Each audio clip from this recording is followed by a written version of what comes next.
नमस्कार. जेन ऑस्टिनच्या pride and prejudice या 1813 सालच्या प्रसिद्ध कादंबरीवर आधारित या सखोल चर्चेत तुमचं स्वागत.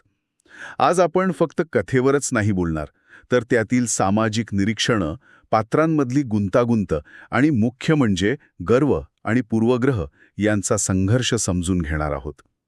मूळ कादंबरीच आपला आधार आहे. अगदी. ही गोष्ट आहे बेनेट कुटुंबाची आणि त्यांच्या 5 मुलींची. त्या काळात म्हणजे 19व्या शतकातल्या इंग्लंडमध्ये मुलींसाठी चांगलं लग्न होणं किती महत्वाचं होतं हे यात दिसतं. हो, आणि आपलं मुख्य लक्ष असणार आहे एलिझाबेथ बेनेट आणि अर्थातच मिस्टर डार्सीवर. कादंबरीची सुरुवातच त्या प्रसिद्ध वाक्याने होते, it is a truth universally acknowledged, की चांगली संपत्ती असलेला अविवाहित पुरुष नक्कीच बायकोच्या शोधात असणार. हे वाक्यच त्या काळाचं सामाजिक सत्य दाखवतं बरं का. तर कथा सुरू होते लॉंगबॉर्न गावात. मिस्टर आणि मिसेस बेनेट आणि त्यांच्या 5 मुली, जेन, एलिझाबेथ, मॅरी, किटी आणि लिडिया. आणि मुख्य समस्या काय आहे तर इस्टेट फक्त पुरुष वारसालाच मिळणार. त्यामुळे मिसेस बेनेटना मुलींसाठी योग्य वर शोधण्याची भयंकर घाई आहे. मग एंट्री होते श्रीमंत मिस्टर बिंगले यांची. जवळच्या नेदरफील्ड पार्कमध्ये राहायला येतात ते. हो, आणि त्यांच्यासोबत त्यांचा मित्र मिस्टर डार्सी. एका पार्टीत बिंगले जेनच्या प्रेमात पडतात. ती खूप सुंदर आहे, पण डार्सी तो मात्र सुरुवातीला खूप गर्विष्ठ आणि तुसडा वाटतो. आणि इथेच ठिणगी पडते. डार्सी नकळत एलिझाबेथबद्दल म्हणतो, she is tolerable but not handsome enough to tempt me. म्हणजे ठीक आहे, पण मला आकर्षित करेल इतकी सुंदर नाही. आणि दुर्दैवाने एलिझाबेथ ते ऐकते. आणि तिच्या मनात डार्सीबद्दल तीव्र पूर्वग्रह तयार होतो. दुसरीकडे डार्सीचा त्याच्या सामाजिक स्थानाचा गर्व आहेच. म्हणजे हे झालं प्राईड विरुद्ध प्रेजुडिस. बरोबर. पुढे जेन आजारी पडते. नेदरफील्डला गेलेली असताना एलिझाबेथ तिची काळजी घ्यायला जाते, अगदी चालत. तिचं हे बहिणीवरचं प्रेम, तिची स्पष्टवक्तेपणा पाहून डार्सी तिच्याकडे नकळत आकर्षित व्हायला लागतो. त्यांच्यात जी संभाषणं होतात ती खूप इंटरेस्टिंग आहेत. म्हणजे बौद्धिक पातळीवरची पण थोडी तणावपूर्ण. याच दरम्यान अजून 2 पात्र येतात. एक म्हणजे मिस्टर कॉलिन्स. हो, ते बेनेट इस्टेटचे वारसदार. अत्यंत हास्यास्पद आणि स्वतःच्याच मोठेपणात रमलेले. आणि सतत लेडी कॅथरीन डी बर्ग यांचं नाव घेणारे. ते एलिझाबेथला लग्नाची मागणी घालतात, जी ती अर्थातच स्पष्टपणे नाकारते. तिच्यासाठी लग्न म्हणजे फक्त आर्थिक तडजोड नाही, तिला आदर हवाय. अगदी. आणि दुसरा येतो मिस्टर विखम, एक आकर्षक ऑफिसर. तो एलिझाबेथला डार्सीने आपल्यावर कसा अन्याय केलाय याची एक कहाणी सांगतो. आणि एलिझाबेथ पटकन विश्वास ठेवते, कारण डार्सीबद्दल तिचा पूर्वग्रह आधीच तयार झालेला असतो. हो, इथे विखमचा वरवरचा मोहकपणा आणि डार्सीचा वरवरचा थंडपणा यातला फरक महत्वाचा ठरतो. आपल्याला वाटतं विखम चांगला आहे. शार्लेट लुकास, एलिझाबेथची मैत्रीण, ती मात्र मिस्टर कॉलिनची लग्न करते, व्यावहारिक विचार करून. एलिझाबेथला याचा धक्का बसतो. तिला वाटतं प्रेमाशिवाय किंवा आदराशिवाय लग्न कसं काय शक्य आहे. यातून त्या काळातल्या स्त्रियांसमोरचे मर्यादित पर्याय दिसतात. पुढे नेदरफील्डमध्ये अजून एक पार्टी होते. तिथे डार्सी एलिझाबेथला नाचायला बोलवतो. त्यांच्यात पुन्हा तणावपूर्ण पण अर्थपूर्ण बोलणं होतं. पण त्याच पार्टीत बेनेट कुटुंबाचं वागणं, म्हणजे विशेषतः मिसेस बेनेट आणि लहान मुलींचं जरा जास्तच मोकळं ढाकळ, जे डार्सी आणि बिंगलेच्या बहिणींना सामाजिकदृष्ट्या कमी प्रतीचं वाटतं. आणि याचा परिणाम काय होतो तर बिंगले आणि त्याचं कुटुंब अचानक लंडनला निघून जातं. जेनला काहीच कळत नाही. जेन खूप दुःखी होते आणि एलिझाबेथची खात्री पटते की यामागे डार्सीचाच हात आहे. तिला वाटते की डार्सीने बेनेट कुटुंबाला कमी लेखून बिंगलेला जेनपासून तोडलं. तिचा राग आणखी वाढतो. तिचा पूर्वग्रह आता अगदी पक्का होतो. तिला डार्सी म्हणजे फक्त गर्विष्ठ आणि इतरांच्या भावनांची कदर नसलेला माणूस वाटतो. काही काळानंतर एलिझाबेथ शार्लोटला भेटायला हन्सफर्डला जाते, मिस्टर कॉलिन्सच्या घरी. तिथे तिची भेट लेडी कॅथरीन डी बर्ग यांच्याशी होते आणि पुन्हा डार्सीशी सुद्धा. त्याचा चुलत भाऊ कर्नल फिट्झविलियम पण असतो. आणि बोलता बोलता कर्नल फिट्झविलियम नकळतपणे सांगतात की डार्सीने नुकतंच आपल्या एका मित्राला एका अयोग्य लग्नापासून वाचवलं. एलिझाबेथला लगेच कळतं की हे जेन आणि बिंगलेबद्दलच आहे. तिचा संताप अगदी टोकाला पोहोचतो. तिला खात्री पटते डार्सीच जबाबदार आहे. आणि याच भावनिक अवस्थेत असताना डार्सी अचानक तिला लग्नाची मागणी घालतो. ही मागणी म्हणजे कथेचा एक महत्वाचा टर्निंग पॉइंट आहे. कारण तो मागणी घालताना प्रेम व्यक्त करतो, पण तो तिच्या कुटुंबाच्या सामाजिक दर्जाबद्दल, त्यांच्या वागणुकीबद्दल बोलतो आणि म्हणतो की हे प्रेम त्याला त्याच्या इच्छेविरुद्ध, विवेकाविरुद्ध आणि स्वभावाविरुद्ध जाऊन करावं लागतंय. काय भयानक पद्धत आहे ही मागणी घालायची. अगदी. एलिझाबेथचा स्वाभिमान दुखावतो. ती प्रचंड रागाने नकार देते. आणि ती त्याच्यावर 3 स्पष्ट आरोप ठेवते: गर्व, जेनचं सुख हिरावून घेणं आणि विखंबर अन्याय करणं. डार्सी पूर्णपणे स्तब्ध होतो. त्याने अशा प्रतिक्रियेची अपेक्षाच केलेली नसते. हा नकार म्हणजे त्याचा गर्वाला बसलेला मोठा धक्का असतो. पण मग दुसऱ्या दिवशी डार्सी तिला एक पत्र देतो, लांबलचक पत्र. हो, आणि हे पत्र कथेला पूर्णपणे कलाटणी देतं. यात तो तिच्या प्रत्येक आरोपाचं स्पष्टीकरण देतो. काय असतं त्या पत्रात?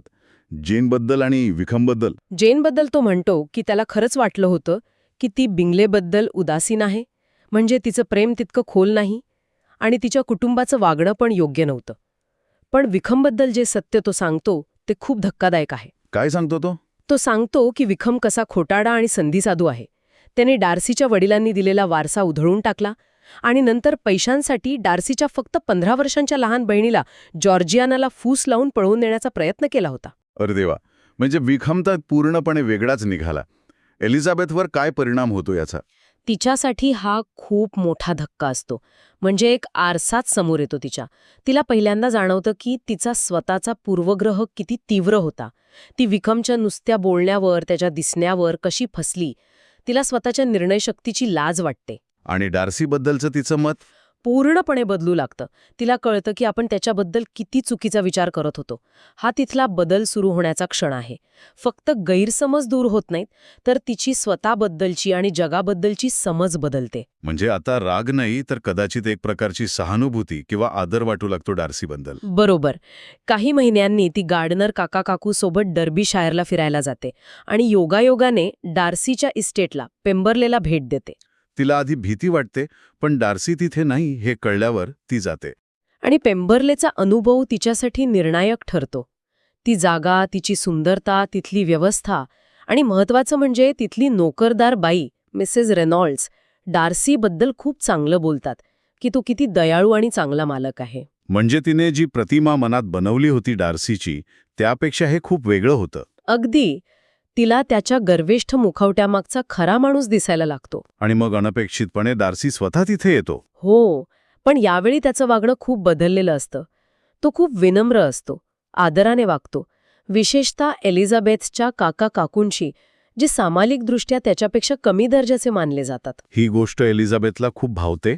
तो तिची ओळख त्याची लाजाळू बहीण जॉर्जियानाशी करून देतो. त्यांच्यातला गैरसमजाचा बर्फ आता वितळायला लागतो. पण सगळं ठीक होत असतानाच संकट येतं. हो, बातमी येते की सर्वात धाकटी बहीण लिडिया विखेमसोबत पळून गेली आहे. हे तर बेनेट कुटुंबासाठी म्हणजे मोठीच आपत्ती. बदनामी होणार. अगदी. त्या काळात लग्न न करता असं पळून जाणं म्हणजे कुटुंबाच्या इज्जतीचा प्रश्न होता. इतर मुलींची लग्न धोक्यात आली असती. एलिझाबेथ पूर्णपणे कोसळते आणि ती ही बातमी डार्सीला सांगते, नकळतपणे. डार्सीची प्रतिक्रिया काय असते?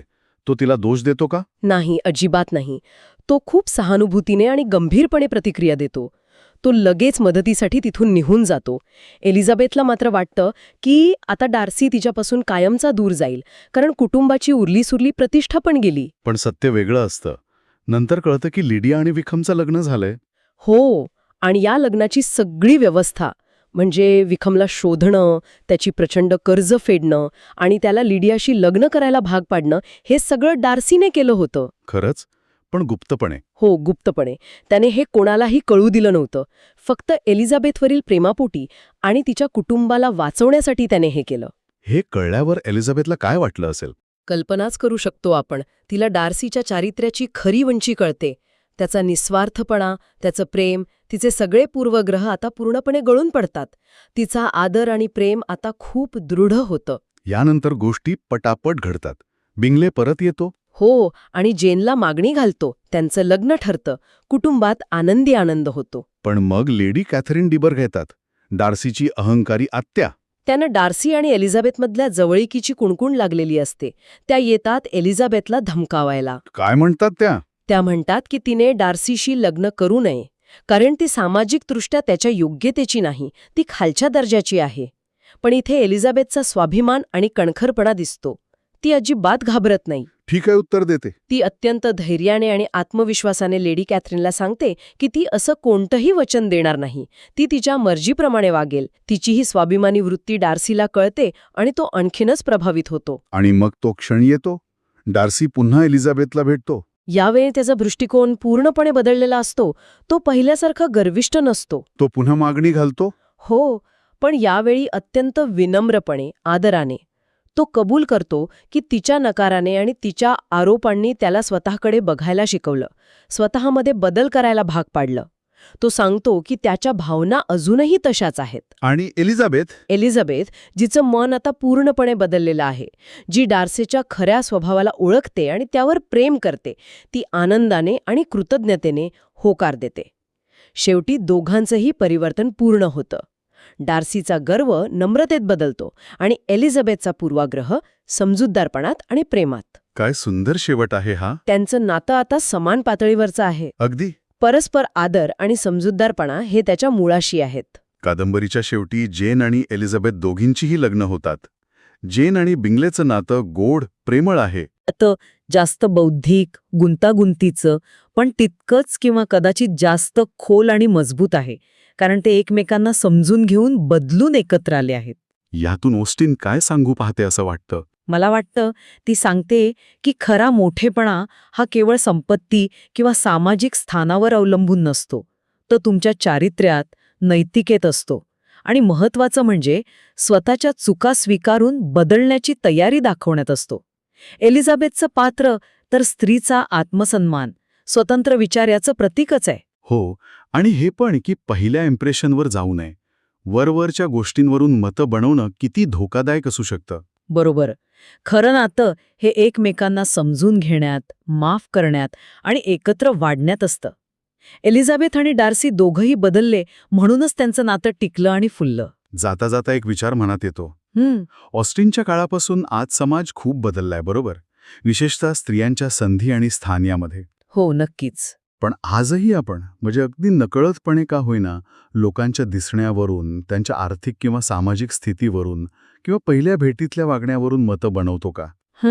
हा खूप महत्वाचा प्रश्न आहे. गर्व आणि पूर्वग्रह हे आजही आपल्या मनात, समाजात वेगवेगळ्या रूपात आहेच का? कदाचित त्यांची रूपं बदलली असतील, पण ते आहेत का? विचार करण्यासारखी गोष्ट आहे खरंच.